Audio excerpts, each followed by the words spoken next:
এই সমস্ত মূর্তিগুলা কিছুদিন আগে এরকম আমাদের দেশে পূজা করা হইলো, বিভিন্ন প্রকার এরকম ফল মিষ্টি ফুল বিভিন্ন কিছু দিয়ে এরকম তাদেরকে পুজো করলো। সেই মূর্তিগুলা এমনভাবে রাস্তার উপরে ফালায় রাখছে, আমি দেখলাম আর ভাবলাম হাই আল্লাহ, এইগুলারে মানুষ নিজ হাতে বানাইলো এবং কি এমনভাবে পূজা করছে, মনে হয় যে তার বাপ মায়ের চাইতে ওদেরকে আরো বেশি থেকে বেশি সম্মান করছে। আর এমনভাবে তাদেরকে রাস্তার ভিতরে ফালায় রাখছে, দেখলাম যে রিক্সা অনবরতেই উপর দিয়ে যাইতেছে, কোনো একটা মাসে এগুলো সরাই দিতেছে না।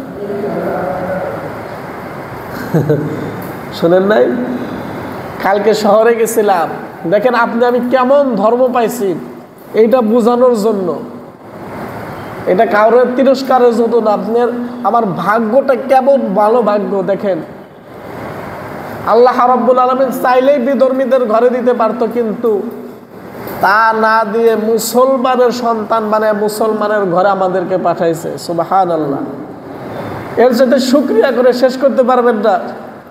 বিধর্মীরা যাই করুক, এরকম যত ভালো কাজ করুক, যত দান সদকা যত যাই দেখেন করুক, ওরা ডাইরেক্ট জাহান্নামে যাবে, ওরা জান্নাতের গন্ধও পাবে না যদি না তওবা করে, যদি না আল্লাহকে না মানে। যদি মানে তবে তারা ফিরে আসলে অবশ্যই জান্নাতে হবে। আর আপনি আমি এইরকম ভাবে মুসলমানের ঘরে জন্ম নেওয়ার কারণে যদি আমি আপনি অল্প আমল করি, দেখা যাবে আল্লাহ রাব্বুল আলামিনের দয়া থাকলে একদিন না একদিন মাপ পায়া জান্নাতে যাইতে পারবো। সুবহানাল্লাহ।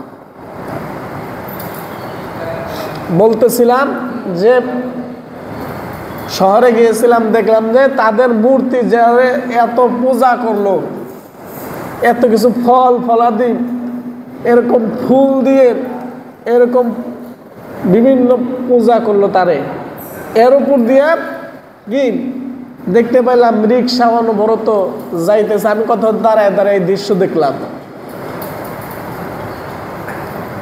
আমরা কত সুন্দর ধর্ম পাইছি, যেই দিকে যান আপনার আমার উপকার ছাড়া ক্ষতি নাই। গরিব মানুষের হক একমাত্র ইসলাম ধর্মই দেখাইছে। আপনার সম্পদের ভিতরে আর একজন গরিবের হক আছে, এটা অন্য কোনো ধর্মে দেখাইতে পারবেন না, একমাত্র ইসলাম ধর্মেতে দেখাইতে পারবেন না। আল্লাহ রাব্বুল আলামিন মানবতা সব ইসলামে দেখাইছে। মা বাবার খেদমত কিভাবে করতে হবে এটাও ইসলামে দেখাইছে। আবার মা বাবার বরদোয়া যদি কোনো সন্তানের থাকে, এরকম তিনি একদিন না একদিন ধ্বংস হয়ে যায়, এটাও ইসলামই দেখাইছে।